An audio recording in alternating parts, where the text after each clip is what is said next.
இன்றைக்கி நம்ம பட்டாணி குருமா சாம்பார் எப்படி வைக்கலான்னு பார்க்கலாம். அதுக்கு ஃபஸ்ட்டு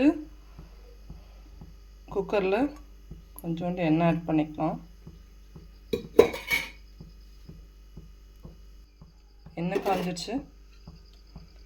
2 பிரிஞ்சில் 2 ஏலக்காய் 3 கிராம்பு 2 பட்டை ஆட் பண்ணிக்கலாம். எண்ணெய் ஃபுல்லாக நல்லா காஞ்சிடுச்சு. இப்போ வெங்காயம் ஆட் பண்ணிக்கலாம். நல்லா வதங்கியாச்சு. கொஞ்சம் மஞ்சள் பொடி ஆட் பண்ணிக்கலாம்.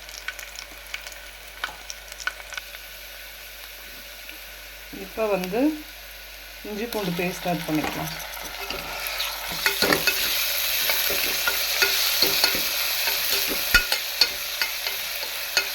இஞ்சி பூண்டு பேஸ்ட் ஆட் பண்ணாதான் நல்லது.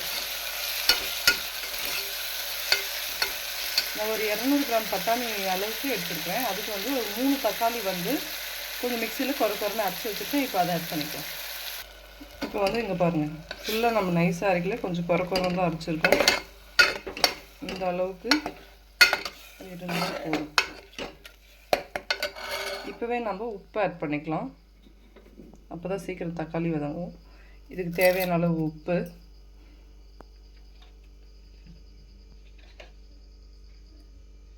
தனியாத்தூள்,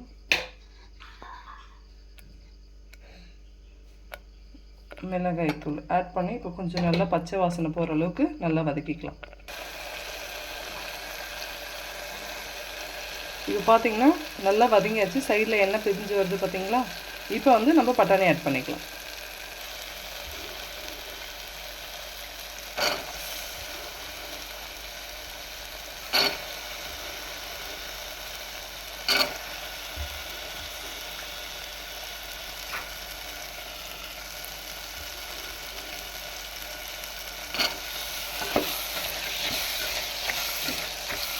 அவ்வளோதாங்க. இப்போ தேவையான தண்ணி ஊற்றி நான் குக்கரில் 2 விசில் விட போகிறேன். உங்களுக்கு எவ்வளோ வேகணுமோ அதுக்கு தகுந்த மாதிரி நீங்கள் விசில் விட்டுக்கலாம். அவ்வளோதாங்க, 2 விசில் விட்டாச்சு. கிரேவி ரெடி ஆகிடுச்சு.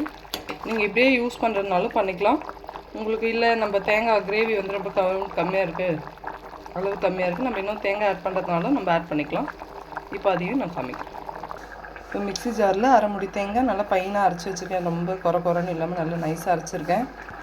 அதை இப்போ நம்ம ஆட் பண்ணிக்கலாம்.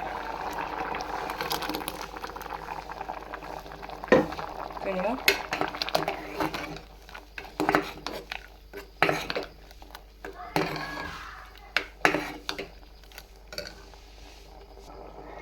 கிரேவி ஃபுல்லாக நல்லா கொதிக்குதுங்க.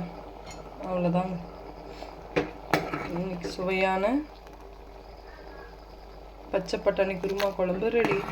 நான் என்ன பண்ணுவேன்னா, நீங்கள் சொல்லலாம் தேங்காயில் கசகசா முந்திரி பருப்புலாம் ஆட் பண்ணலான்னு, அதெல்லாம் போட்டால் கொஞ்சம் கொதன்னு ஒரு மாதிரி கெட்டியாக ஆகிடும். அதனால நான் அதெல்லாம் போட மாட்டேன். நெக்ஸ்ட் பார்த்தீங்கன்னா இதை நான் என்ன பண்ணுவேன்னா இன்னும் ஒரு விசில் விட்டுருவேங்க. இது எவ்வளோ நேரம் கொதிக்குது, இந்த பச்சை ஸ்மெல்லாம் நமக்கு தெரியாது. இப்போ தேங்காய் ஊற்றிட்டுனா விசில் போட்டு இன்னும் ஒரே ஒரு விசில் போட்டு ஆஃப் பண்ணிட்டா இன்றைக்கி சுவையான பச்சை பட்டாணி குருமா ரெடி. இந்த வீடியோ பிடிச்சிருந்தா மறக்காமல் லைக் பண்ணுங்கள், ஷேர் பண்ணுங்கள், சப்ஸ்கிரைப் பண்ணுங்கள். தேங்க்யூ.